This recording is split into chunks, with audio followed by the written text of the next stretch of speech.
الحمد للہ نحمدہ ونستعینہ ونستغفرہ ونؤمن بہ ونتوکل علیہ ونعوذ باللہ من شرور انفسنا ومن سیئات اعمالنا من یہدہ اللہ فلا مضل لہ ومن یضللہ فلا ہادی لہ ونشهد أن لا إله إلا الله وحده لا شريك له ونشهد أن سيدنا وسندنا وشفيعنا ومولانا محمدا عبده ورسوله صلی اللہ تعالی علی خیر خلقہ محمد وآلہ واصحابہ اجمعین اما بعد فاعوذ باللہ من الشیطان الرجیم بسم اللہ الرحمن الرحیم یا ایہا الذین آمنوا استعینوا بالصبر والصلاة ان اللہ مع الصابرین ولا تقولوا لمن يقتل في سبيل الله اموات بل احیاء ولکن لا تشعرون صدق اللہ العظیم وصدق رسولہ النبی الکریم ونحن على ذلك من الشاہدین والشاکرین والحمد للہ رب العالمین۔ محترم ناظرین سامعین کرام، السلام علیکم ورحمۃ اللہ وبرکاتہ۔ دین و دنیا کا یہ پروگرام اس وقت اقرا ٹی وی چینل پر آپ کے سامنے پیش کیا جا رہا ہے۔ یہ ہر اتوار کو 6 سے لے کر 7 بجے تک لائیو پیش کیا جاتا ہے۔ آپ ہمارے ساتھ مختلف عنوانوں سے رابطہ قائم کر سکتے ہیں۔ اپنی خواب سنانا چاہیں، اس کی تعبیر اور تدبیر آپ کو بتا دی جائے گی انشاءاللہ تعالی اسی پروگرام میں۔ کسی مسئلے کے بارے میں آپ کو تحقیق ہو، پوچھنا چاہیں، عبادت کا طریقہ، دنیا کے اور معاملات کے بارے میں، تو انشاءاللہ تعالی اسی پروگرام میں ہم آپ کے سوال کا جواب دے دیتے ہیں، اور باقی اور مسائل، جادو، سحر، جنات، عملیات کے سلسلے میں آپ کچھ بات بتانا چاہیں، ہم عمومی رہنمائی کی باتیں آپ کے سامنے اس پروگرام کے ذریعے سے مدد کے لیے آپ کے لیے حاضر ہیں، اور یہ باتیں ہم پیش کر لیتے ہیں۔ اور اگر آپ اپنی قیمتی رائے سے ہمیں مطلع کرنا چاہیں اور ہمارے سامعین کے ساتھ اپنی بات کو شیئر کرنا چاہیں، اور اس پروگرام کے حوالے سے کچھ بات کرنا چاہیں، یا اہم نکتہ یا قیمتی بات جو آپ کے ذہن میں ہو اور ہمیں کال کرنا چاہیں، تو آپ کر سکتے ہیں۔ یہ 1 گھنٹے کا پروگرام ہے، اور اس میں کچھ باتیں جو ہم نے کہنی ہوتی ہیں وہ کہہ دیتے ہیں، کچھ آپ کے سوالات جوابات آ جاتے ہیں، اور اس طریقے سے یہ آپ کا پروگرام آپ کے سامنے ہر اتوار کو پیش کیا جاتا ہے۔ محترم ناظرین سامعین کرام، آج کے اس مجلس میں آپ کے سوالات کے جوابات کے علاوہ میں 2 باتیں آپ کے سامنے رکھوں گا۔ ان میں سے ایک ہمارے استاد محترم اور ہمارے مربی، ہمارے شیخ، ہمارے بزرگ اور ہمارے بڑے حضرت مولانا شیخ الحدیث یوسف مطالعہ صاحب، ان کے صحت کے بارے میں چند باتیں میں نے عرض کرنی ہیں، اور دوسرا مسئلہ کشمیر کے مظلوم لوگوں کے بارے میں کچھ باتیں عرض کرنی ہیں، اور تیسری بات بھی وہ اس دوسرے عنوان سے ہے، وہ کچھ آنے والے حالات کے بارے میں اور مسلمانوں کی پالیسی کے بارے میں کیا ہونی چاہیے، ہمیں سنت سے جو رسول اللہ صلی اللہ علیہ وسلم خلفائے راشدین کے راہ سے ہمیں جو پالیسی اختیار کرنی چاہیے اس کے متعلق ذکر کریں گے، اور کوشش کریں گے کہ یہ ذی الحجہ کا مہینہ ہے، اور اس ذی الحجہ کے مہینے میں حضور علیہ الصلاۃ والسلام کے دوہرے داماد حضرت عثمان رضی اللہ تعالیٰ عنہ شہید ہوئے، ان کی شہادت کے بارے میں بھی کچھ باتیں ہم نے عرض کرنی ہیں۔ تو آپ کے سامنے یہ آپ نے دیکھا کہ یہ ایک اس مختصر پروگرام میں ہم مختلف اور بہت ساری باتیں ہیں وہ آپ کے سامنے عرض کرنی ہیں۔ سب سے پہلے تو میں اپنے تمام سامعین ناظرین کرام، چھوٹے بڑے بچے، سب سے یہ درخواست کرتا ہوں کہ ہمارے حضرت مولانا یوسف صاحب کے لیے دعا فرمائیں کہ اللہ تعالیٰ انہیں صحت عطا فرمائے۔ میں ان کے بارے میں یہ عرض کروں کہ ابھی اس گزشتہ ہفتے وہ کینیڈا تشریف لے گئے۔ ہمارے مفتی امین صاحب ہیں، ان کے بہنوئی ان کا مدرسہ ہے، مسجد ہے وہاں کینیڈا میں، مولانا عابد صاحب، ان کے دعوت پر آپ تشریف لے گئے وہاں کینیڈا میں۔ جمعہ کو وہاں کینیڈا میں اسکابرا میں بیان بھی کیا، اور دوسرا بھی اس کے بعد بیان ہوا، اور گروپوں کے ذریعے میں وہ بیان آگے پیچھے بھیجا گیا۔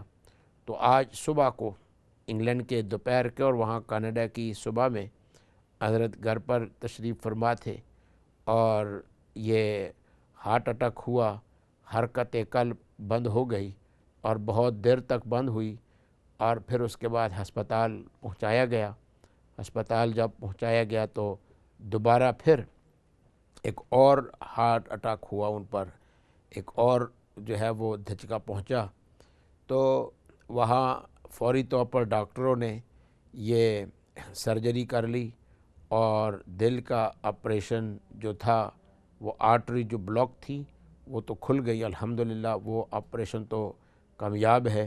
اب 48 گھنٹے میں دواؤں کے ذریعے سے حضرت کو خاموش رکھا جائے گا، تاکہ یہ اتنی دیر تک جو حرکت قلب بند ہو جانے سے اور ان حملوں کی صورت میں دماغ تک یہ آکسیجن نہ پہنچنے کی وجہ سے یہ جو نقصانات جو ہوا اس کی تلافی کی جا سکے۔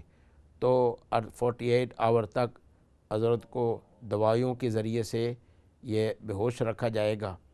تو میں اپنے تمام سامعین ناظرین کرام، ماؤں بہنوں سے، ساتھیوں سے درخواست کرتا ہوں کہ حضرت کے لیے آپ دعا فرمائیں کہ اللہ تعالیٰ انہیں صحت عطا فرمائے، اللہ تعالیٰ ان کا سایہ ہم پر رکھے۔ آپ اس کے لیے ابھی جو میں نے دعا کی ہے آپ اس پر آمین بھی کہیں، اور آپ بھی جو ابھی دعائیں فرمائیں گے، اور مغرب کی نماز، عشاء کی نماز اور ان نمازوں کے اوقات میں آپ نماز کے بعد ان کے لیے دعا فرمائیں کہ اللہ تعالیٰ انہیں صحت عطا فرمائے۔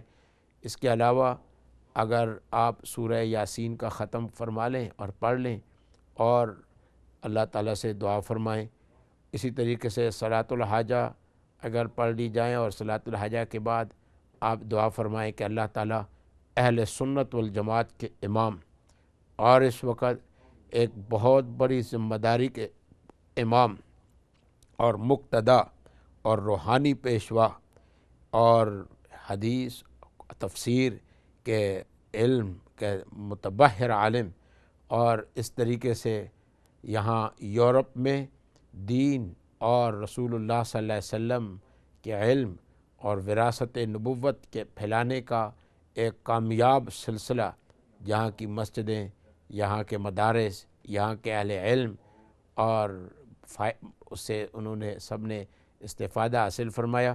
اس لیے حضرت کا پورے کے پورے ملت اسلامیہ پر احسان ہے، بلا کسی تفریق کے ہر ایک آپ کے اداروں میں آپ کی ہدایات سے فائدہ حاصل کرتے رہے۔ یہاں کی مساجد کو بہت زیادہ فائدہ حضرت کی وجہ سے حاصل ہوا۔ اس لیے میں اپنے تمام بھائیوں سے اور بہنوں سے یہ درخواست کرتا ہوں، سفارش کرتا ہوں کہ آپ حضرت کے لیے دعا فرمائیں، صلاۃ الحاجہ پڑھیں، ان کے لیے دعا فرمائیں، اور اسی طریقے سے ختم قرآن اور قرآن پاک، اور بہت سارے ساتھی وہ گروپوں پر ہیں اور ایک دوسرے کے ساتھ رابطہ رکھتے ہیں، اور وہاں پر بھی قرآن پاک کے ختم کی دعائیں کی درخواست کی جا رہی ہیں اور اس قرآن میں حصہ لے رہے ہیں، تو جن کا ان کے ساتھ لنک ہو تو آپ ان کے لنک کے ساتھ کر کے قرآن پاک کی تلاوت کر کے اللہ تعالیٰ سے دعا فرمائیں۔ مجھے امید ہے انشاءاللہ تعالیٰ جتنے میرے سامعین ناظرین ہیں اس وقت، وہ خود بھی، اپنے بچوں سے بھی اور اپنے رشتہ داروں سے بھی خاص طور پر دعاؤں کی درخواست فرمائیں گے۔ پاکستان میں میں نے مولانا مفتی زبیر عثمانی صاحب تک بھی پیغام چھوڑا تاکہ حضرت اقدس مفتی اعظم پاکستان مفتی محمد رفیع عثمانی صاحب تک پیغام پہنچا دیا جائے، اور اسی طریقے سے مولانا اللہ وسائے صاحب شاہین ختم نبوت، جو حضور کے ختم نبوت کے مبلغ اعظم ہیں، حضور کی شان بیان کرتے ہیں، ان تک بھی اور دوسرے حضرات تک بھی ہم نے بات پہنچائی ہے۔ اللہ تعالی ہم سب کو قرآن و سنت کا تابعدار بنائے۔ اور اس کے ساتھ دوسری بات یہ عالم اسلام کے لیے لمحہ فکریہ ہے، اور وہ لمحہ فکریہ کون سا؟ یہ کشمیر کے مظلوم بھائیوں کے بارے میں۔ تو کشمیر میں جو کچھ ہو رہا ہے، میں تمام حضرات سے دعا کی درخواست کرتا ہوں کہ تمام حضرات کشمیری مسلمانوں کے لیے دعا فرمائیں، اللہ تعالیٰ وہاں کے حالات کو درست فرمائے، اور وہاں پر فوج جو بڑی تعداد کے اندر وہاں پہنچ چکی ہے تو وہاں کے لوگوں پر ظلم ہو رہا ہے، اللہ تعالیٰ ان کی مدد فرمائے۔ تو اس کے لیے ہر علاقوں میں پروٹیسٹ بھی ہوں گے اور جلوس بھی ہوں گے اور مظاہرے بھی ہوں گے، تو اپنے اپنی جماعتوں میں اور پرامن طریقے سے مظاہروں کے اندر شریک ہوں، کسی طور فساد کا حصہ نہ بنیں، اور مظاہروں کے ذریعے سے اپنے ایک جمہوری طریقے سے اپنی رائے کو ظاہر کرنا ہوتا ہے وہ بھی کریں، لیکن یہ تو ہمارا ایک دینی پروگرام ہوتا ہے۔ اس دینی پروگرام میں ہم سب حضرات سے دعا کی درخواست کرتے ہیں کہ سب حضرات کشمیر کے مظلوم ساتھیوں کے لیے دعا فرمائیں کہ اللہ تعالیٰ ان کی مدد فرمائے۔ تو یہ دو درخواستیں ہوئیں، اور دو درخواستوں کے متعلق مجھے یقین ہے انشاءاللہ تعالیٰ آپ توجہ فرمائیں گے۔ کشمیر کا مسئلہ کیا ہے؟ یہ ایک تاریخی مسئلہ بھی ہے، اور اس کے ساتھ ساتھ اس میں سبق بھی ہے۔ تو یہ ساری چیزیں، یہ ایک طلب، ایک بحث ہے، یہاں ایک لمبا مضمون ہے، اور اس لمبے مضمون کو سننے کے لیے، سمجھنے کے لیے ٹائم چاہیے، مگر اس مختصر وقت میں ہم اس موضوع میں اتنا زیادہ نہیں الجھتے۔ البتہ چند باتیں میں عرض کرنا چاہتا ہوں کہ یہ جتنے مسائل پیدا ہو رہے ہیں، یہ مسائل کس وجہ سے ہیں؟ وہ اس وجہ سے کہ مسلمان حکمرانوں کے جی ایک ہم کال لیتے ہیں۔ جی السلام علیکم ورحمۃ اللہ وبرکاتہ۔ وعلیکم السلام ورحمۃ اللہ وبرکاتہ۔ محمد صاحب، زکوٰۃ اور ٹیکس میں کیا فرق ہوتا ہے؟ ایک زکوٰۃ اور ٹیکس، جی ہم جو ادھر ٹیکس دیتے ہیں سارے دنیا میں، زکوٰۃ اور ٹیکس میں کیا فرق ہوتا ہے؟ جی، اور جزیہ کس کو کہتے ہیں اور خمس کو کس کو کہتے ہیں؟ یہ پلیز مہربانی کر کے اس کی ذرا تفصیل سمجھا دیں پھر، مہربانی، جزاک اللہ خیر۔ السلام ورحمۃ اللہ وبرکاتہ۔ جی، زکوٰۃ جو ہے وہ عبادت ہے، اسلام کے رکنوں میں سے ایک رکن ہے۔ جو مال اللہ تعالیٰ نے ہم کو دیا ہوا ہے، اس کی شرائط پورا ہونے کے بعد فرض ہے کہ اتنا مال نکال کر کے ہم غرباء اور مساکین کو دیں۔ تو یہ مال کا دینا یہ عبادت ہے، اور اس کے خاص شرائط ہیں۔ مالوں کی قسمیں ہوتی ہیں، مختلف قسم کا مویشیوں کی صورت میں مال ہوتا ہے، سونے چاندی کا مال ہوتا ہے، سامان کی صورت میں ہوتا ہے، ایک لمبی بحث ہے۔ تو خلاصہ یہ ہوا کہ زکوٰۃ ایک رکن ہے، ارکان اسلام میں سے ایک رکن ہے، اور بنیادی چیزوں میں سے ہے۔ نمبر 2 یہ عبادت ہے۔ نمبر 3 اس کے خاص احکام اور شرائط ہیں۔ خدا کا حکم ہے اور اس حکم کو پورا کرتے ہیں۔ اللہ تعالیٰ نے نماز میں ذکر فرمایا، وہاں پر زکوٰۃ کا حکم فرمایا۔ تو یہ ایک مختصر سا سمجھنے کے لیے، تو یہ مالی عبادت ہے، یہ زکوٰۃ مالی، التحیات للہ والصلوات والطیبات للہ، خدا کا حکم سمجھ کر ہم مال لیتے ہیں، اور وہ دیتے ہیں۔ ایک کال لیتے ہیں جی۔ السلام علیکم ورحمۃ اللہ وبرکاتہ۔ وعلیکم السلام ورحمۃ اللہ وبرکاتہ۔ جی میں نے ایک نماز کے بارے میں مسئلہ پوچھنا ہے مولانی سے۔ جی فرمائیں جی۔ جی میں پوچھنا چاہ رہی ہوں، اگر گھر میں ایک آدمی سے 2 ہوں یا 3 ہوں، وہاں جماعت جو ہے وہ کرانی سنت ہے، ضروری ہے؟ اگر نہ کرائیں تو اس میں کیا قرآن و سنت کی روشنی میں یعنی کیا گھر میں 2 بچے ہیں؟ 2 بچے ہیں جی، ایک سے زیادہ 2 ہیں یا 3 ہیں یا 2 ہی ہیں۔ ہاں ہاں جماعت کا میں نے پوچھنا ہے جی کہ ضروری ہوتی ہے اگر کہ نہیں اپنی اپنی نماز پڑھیں، جی اس میں زیادہ اللہ اور اللہ کا رسول خوش ہے؟ ٹھیک ہے انشاءاللہ۔ جزاک اللہ، آپ نے کال کیا جی۔ جزاک اللہ، السلام علیکم۔ وعلیکم السلام ورحمۃ اللہ وبرکاتہ۔ آپ نے فون کیا، اللہ تعالیٰ آپ کو خیریت اور سلامت کے ساتھ رکھے۔ آپ کے جواب کی طرف آنے سے پہلے میں زکوٰۃ کے متعلق ذکر کرتا تو زکوٰۃ ارکان میں سے، اسلام کے ارکان میں سے ایک رکن ہے۔ یہ مالی عبادت ہے، اللہ کی عبادت اور بندگی ہو جاتی ہے، اور یہ شرائط ہوتے ہیں اس پر پھر لازم ہے، اور جو شرائط نہ ہو تو لازم نہیں ہے۔ مسلمانوں سے لی جائے گی اور مسلمانوں ہی پر صرف کی جا سکتی ہے، کسی غیر مسلم کو نہیں دی جا سکتی۔ یہ ایک بنیادی طور پر زکوٰۃ کا تصور ہے۔ جو ٹیکس ہوتا ہے اس دور کے اندر، ٹیکس جو ہے وہ ایک فلسفی ہے، اور وہ یہ ہے کہ جب ایک ملک آپ کے ملک کے اندر ایک اپنے آبجیکٹ کی اور ایک سٹیزن کی اور شہری کی حفاظت کر رہا ہوتا ہے، تو پھر اس کے ساتھ ساتھ یہ کچھ قوانین اور احکام لگاتے ہیں۔ ملک یہ کہتا ہے کہ تمہیں ہمیں بھی کچھ دینا ہوگا، اس لیے کہ ہم آپ کی نگرانی کرتے ہیں، لک آفٹر کرتے ہیں۔ نمبر 2، آپ اگر اچھی کی حالت میں ہیں، دوسرا غریب ہے، تو ہم آپ سے لے کر ان کے لیے بھی کریں گے۔ تو وہ کن چیزوں میں خرچ کیا جائے گا؟ ہر سٹیٹ جو لازمی چیزیں متعین کرتا ہے اور اس سے مال نکال کر کے اس کے اندر دیا جاتا ہے۔ تو یہ ٹیکس کے اندر وہ گورنمنٹ لیتی ہے اور نکالتی ہے۔ یہ عبادت نہیں ہے، ٹیکس عبادت نہیں ہے جی، اور یہ ایک ملک لیتا ہے۔ ملک لے کر پھر اپنے ثوابدید کے مطابق جہاں جہاں پر وہ ہوتا ہے وہ اس کو خرچ کرتے ہیں۔ اس ملک کے اندر بھی ٹیکس پیئرز منی ہوتا ہے کہ جو کام کرتے ہیں وہ ان کا پیسہ ٹیکس کاٹتے ہیں، وہ ٹیکس کاٹنے کے بعد پھر ان کو خرچ کیا جاتا ہے، دوسرے بچوں کے ایجوکیشن پر خرچ کیا جاتا ہے۔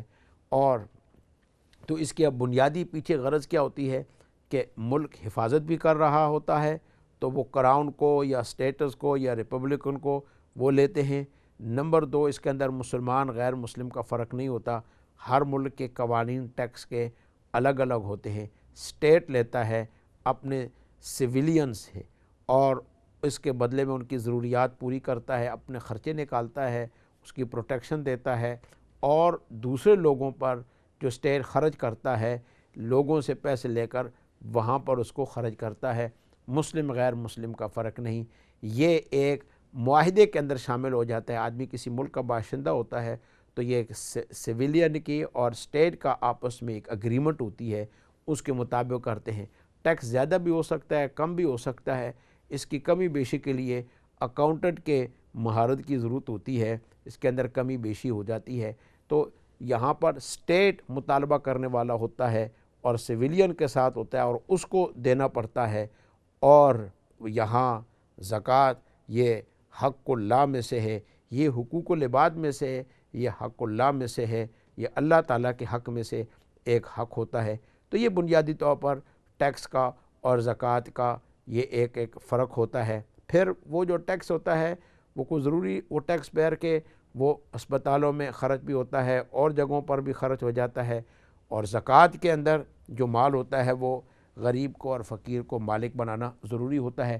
کس سے لیا جائے گا، کس پر خرچ کیا جائے گا، اللہ تعالیٰ نے قرآن پاک میں اس کے مصارف خرچ کرنے کی جگہ ایکسپینڈیچر کہاں پر ہوگا کہاں پر نہیں ہوگا اس کا خرچ ہے، تو اس کے شرائط ہیں لینے کے، فرض ہونے کے، اور اس کے ساتھ ساتھ وہ دینے کے۔ تو یہ پھر بنیادی طور پر یہ ایک فرق ہو جاتا ہے۔ اس کے علاوہ جزیہ جو ہے وہ اللہ تعالیٰ نے قرآن پاک میں سورہ برات میں اس کا ذکر کیا ہے۔ یہ جزیہ اس رقم کو یا اس معاوضے کو کہا جاتا ہے کہ جو اسلامی سلطنت ہو اور اس میں غیر مسلم ہو اور وہ غیر مسلم اس سلطنت کے اندر پناہ لے لے اور وہ مسلم سلطنت جو ہے اس کو پناہ دے دے، اور اس کے بدلے میں اس سے یہ کہا جاتا ہے کہ ہم آپ کی پروٹیکٹ کریں گے، آپ کے خون کی، آپ کے مال کی، آپ کی جان کی، آپ کی عزت کی حفاظت کریں گے، اور اس پر مقرر کیا جاتا ہے وہ تھوڑا سا کچھ درہم ہوتے ہیں، تو ٹیکس کا اور ان کا دوروں واسطہ بالکل نہیں ہے، اور وہ آدمی کے اور اس کی آمدنی پر اور اس کی سکلز پر اس کا فرق ہوتا ہے، وہ کچھ درہم ہوتے ہیں سال کے، تو یعنی دوسرے لفظوں میں کچھ پاؤنڈ ہوتے ہیں جو اسلامک اسٹیٹ کو اس کو دینے ہوتے ہیں، حتیٰ یؤتوا الجزیۃ عن ید وہم صاغرون، تو وہ ذمیوں سے لیا جاتا ہے، تو وہ یہ اصطلاحات وہاں پر ہوتی ہیں ذمی۔ تو خلاصہ یہ ہے کہ خالص جو ہے ایسا اسٹیٹ ہو جو ایک اسلام کی بنیاد پر بنا ہوتا ہے، اور اس کے اندر باہر سے غیر مسلم آئیں اور یا اسی علاقے کے باشندے ہوں، اور اس وقت جب اسٹیٹ بنا ہو ان کا آپس میں معاہدہ ہو، اور اس معاہدے کے اندر یہ ہو کہ آپ کو ہم قیدی نہیں بناتے، آپ کو ذمہ بناتے ہیں، اور وہ اس کو ایکسیپٹ کر لیتے ہیں اور ماتحت رہتے ہیں، ان کو حقوق دیے جاتے ہیں، تو پورے ان کے کوئی ڈسکرمنیشن نہیں ہوتی۔ تو یہ جو جزیہ ہوتا ہے یہ بھی خدا کا حکم ہے کہ وہ اسلامک اسٹیٹ اس کا لینے کا پابند ہو جاتا ہے، سلطنت اسلامیہ اس کے لینے کی، تو یہ قرآن پاک میں اس کا ذکر ہے۔ تو اس کے خون کا، مال کا، جان کا، یہ سارا کا سارا اسٹیٹ وہ خرچہ کر لیتا ہے، لے لیتا ہے، اپنی ذمہ داری لے لیتا ہے، اور اس کے بدلے میں چند درہم لازم کر لیتا ہے۔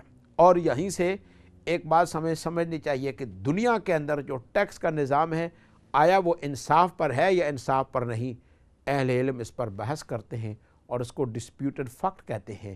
اس کے برخلاف اسلام کا عادلانہ نظام جو خلفائے راشدین کے دور میں ہوا، ابو بکر سے شروع ہوا، علی المرتضیٰ رضی اللہ تعالیٰ عنہ پر خلافت راشدہ ختم ہوئی، اور اس کے بعد سلاطین اسلام کا جو دور آیا، تو اس جزیے پر جو کچھ عمل ہوتا رہا وہ اسلام کے عدل کو ظاہر کرتا ہے اور اسلام کے انصاف کو ظاہر کرتا ہے۔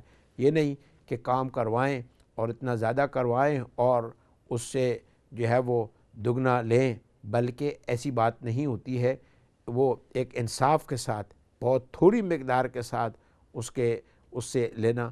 تو یہ جو ایک اسٹیٹ اپنے سویلین سے لیتا ہے تو ٹیکس کے اندر وہ مسلم غیر مسلم ہر ایک سے لیا جاتا ہے، اس کی تعداد بڑی بڑی ہوتی ہے، اور دنیا کے ملکوں میں 1/3 اور 1/4 اتنا وہ جو بنی اسرائیل پر جو لازم تھا، جس کو قرآن نے کہا والاغلال التی کانت علیہم، موجودہ دور کا ٹیکس بنی اسرائیل پر جو زکوٰۃ تھی اور جو ان پر اس سے بڑھ کر اللہ تعالیٰ نے اس کو بڑے بڑے توق فرمایا، ہم نے تم سے وہ معاف کر دیا، اور فرمایا کہ ہم نے تم پر زکوٰۃ مقرر کی جو 1/40 حصہ بنتا ہے زکوٰۃ کا، یہ سونے اور چاندی کا جی، اور پرسنٹیج کے لحاظ سے 2.5% ٹوٹل کا اتنی تھوڑی مقدار کے ساتھ ہوتا ہے۔ اس کے برخلاف جو ٹیکس کا ہے وہ 1/3 تک جا کر کے پہنچتا ہے، جو بنی اسرائیل کے زکوٰۃ سے بھی زیادہ صورت میں ہے، جس کو قرآن نے والاغلال کہا۔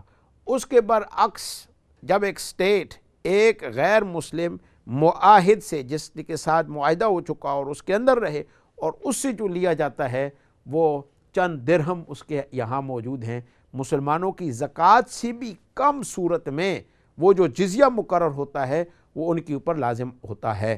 تو آپ اس سے اندازہ کر سکتے ہیں کہ مسلمان چاہے اس کی نجی زندگی ہو، چاہے اس کی انفرادی زندگی ہو، اجتماعی زندگی ہو، اسٹیٹ کی صورت میں ہو، تو وہاں ظلم موجود نہیں ہے، اپنے عوام کی اور ان کی لیے سہولتیں اس کے اندر موجود ہوتی ہے۔ اور ہماری بہن نے جو دوسرا سوال کیا تھا کہ گھر کے اندر بچے بھی ہیں تو جماعت کے ساتھ نماز، ہاں بالکل، گھر کے اندر جماعت کے ساتھ نماز پڑھیں تو یہ بہتر ہے، یا اکیلے انفرادی طور پر نماز نہ پڑھیں۔